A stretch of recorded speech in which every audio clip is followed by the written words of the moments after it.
নমস্কার, গীতা কিচেনের আপনাদের সকলকে স্বাগত জানাই। আজকে আপনাদেরকে একটা অন্যরকম আমসত্ত্ব করে দেখাবো। এই আমসত্ত্বটা রোদে দেওয়া ঝামেলা ছাড়া পাখার হাওয়াতেই আপনারা বানিয়ে নিতে পারবেন। আমি আমসত্ত্বটা করব ক্যারামেল করে। এই ভিডিওটি দেখে আপনাদের সকলের ভালো লাগলে লাইক, শেয়ার, সাবস্ক্রাইব করবেন। ফেসবুক পেজ থেকে দেখে থাকলে পেজটাকে ফলো করে আমার পাশে থাকবে। 500 গ্রাম আম আছে, এটাকে আমি ভালো করে আগে ধুয়ে নিয়েছি।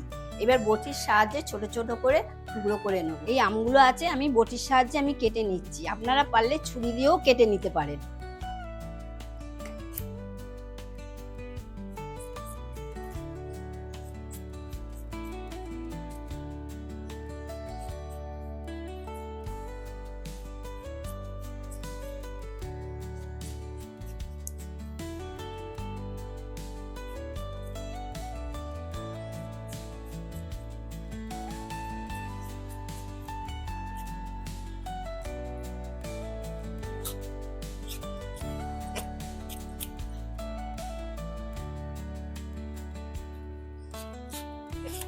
এই আটিগুলোকে আমি ফেলে দেবো।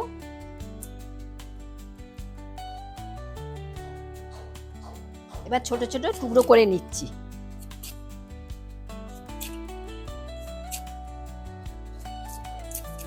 জলে ফেলে দিচ্ছি।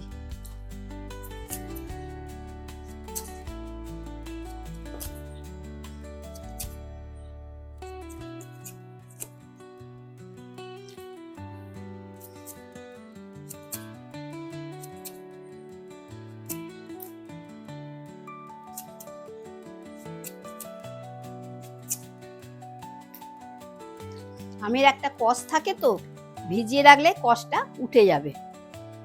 আমি এইভাবে সব আমগুলোকে টুকরো টুকরো করে কেটে নিচ্ছি ছোট ছোট করে।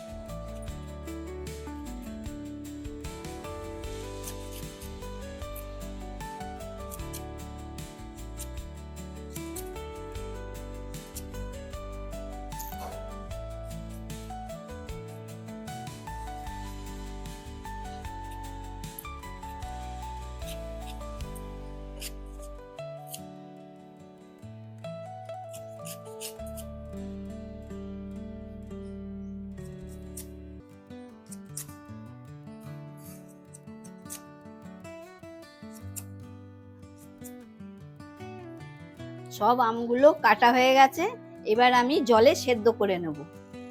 আমগুলোকে ভালো করে আমি ধুয়ে নিচ্ছি।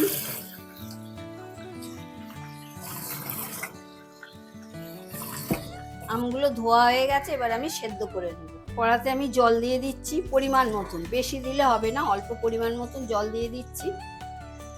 এবার আমগুলো কড়াতে দিয়ে দিচ্ছি। আমি চাপা দিয়ে 15 মিনিট সেদ্ধ করে নেব। এবার ঢাকাটা খুলে দিচ্ছি।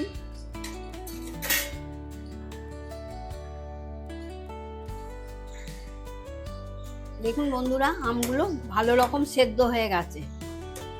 এবার হাতায় করে করে আমি একটু থেতলে দেবো।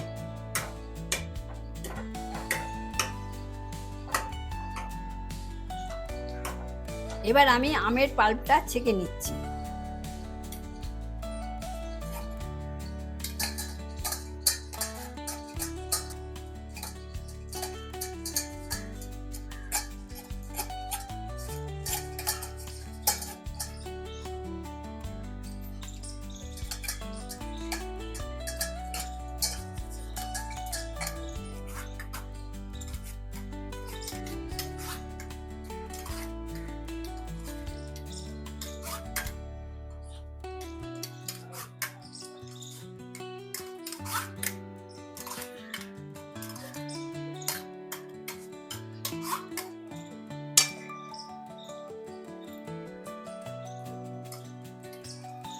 এবার আমি এগুলোকে ফেলে দিচ্ছি। এগুলো হচ্ছে ছিবড়ে।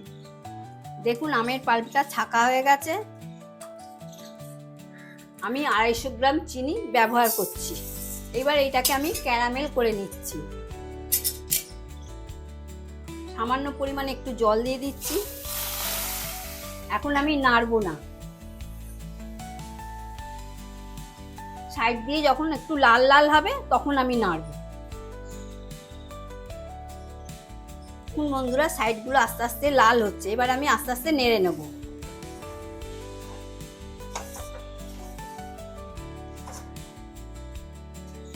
দেখুন বন্ধুরা ক্যারামেল তৈরি হয়ে গেছে। এবার বেশি আমি করবো না, তেতো হয়ে যাবে। এবার আমি আমের পাল্পটা দিয়ে দেবো।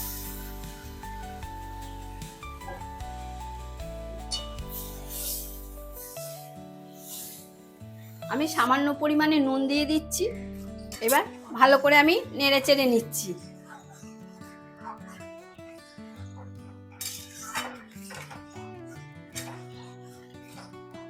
একটু সামান্য পরিমাণে লঙ্কার গুঁড়ো দিয়ে দিচ্ছি।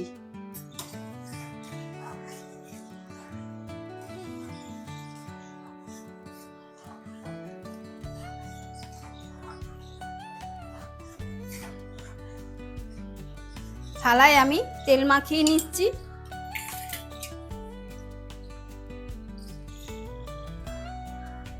একটু পাক দিতে হবে, যখন আঠা আঠা মতন হবে তখন আমি থালায় ঢেলে নেব।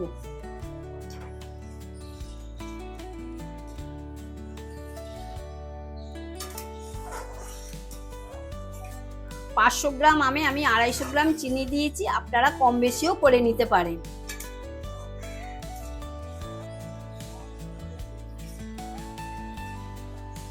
আর একটু আঠা আঠা মতন হবে, এখন পাতলা জলের মতন পড়ছে তো, একটু আঠা আঠা মতন হলে আমি নামিয়ে নেব।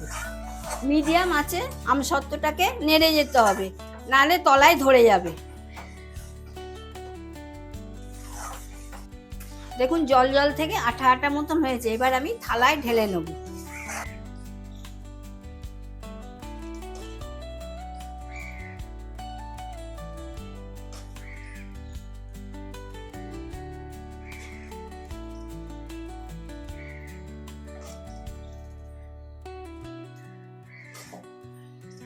আমি থালায় ঢেলে নিয়েছি, এবার আমি একটু ট্যাপ ট্যাপ করে দিচ্ছি। আমি 2 দিন পাখার হাওয়ায় শুকিয়ে নেব, তারপর আপনাদেরকে দেখাবো। আমি 2 দিন পর ফিরে এলাম। এই আমসত্ত্বটা পাখার হাওয়াতেই 2 দিন শুকিয়ে নিয়েছি, আপনাদেরকে কেটে দেখাচ্ছি।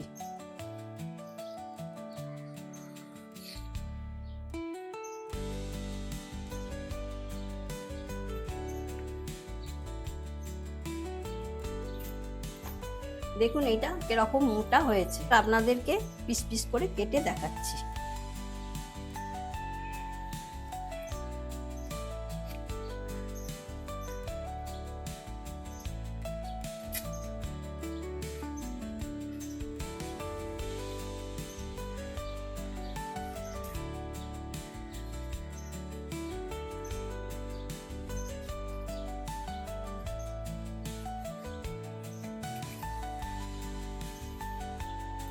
এবার আমি এগুলোকে প্লেটে সাজিয়ে নিচ্ছি।